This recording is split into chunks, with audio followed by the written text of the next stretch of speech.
नसरापूर अत्याचार प्रकरणी आज अंतिम निकाल। न्यायालय आरोपीला शिक्षा सुनावणार। आरोपी भीमराव कांबळेला फाशी होणार की जन्मठेप, कोर्टाच्या निकालाकडे लक्ष।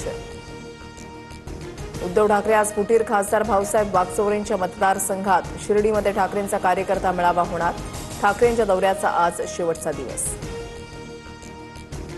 छत्रपती संभाजीनगरमध्ये आज रोहित पवारांचा एल्गार। विनाअट कर्जमाफीच्या मागणीसाठी आंदोलन। पोलिसांचा मोठा बंदोबस्त तैनात।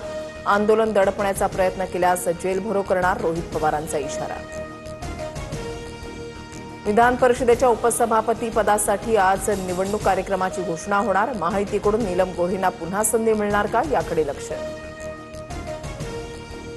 मुंबईसह कोकणामध्ये पावसाचा जोर वाढणार, हवामान विभागाचा अंदाज। मुंबई, ठाणे, पालघर आणि संपूर्ण कोकणात मुसळधार ते अतिमुसळधार पावसाची शक्यता।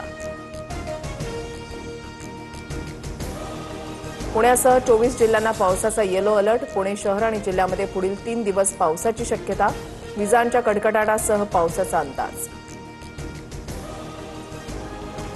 नोकरीच्या आमिषानं बीडमधील तरुण गोल्डन ट्रायंगलच्या जाळ्यात। महाराष्ट्रामधील 25 तरुणांसह 800 भारतीय ओलीस ठेवल्याचा प्रकार।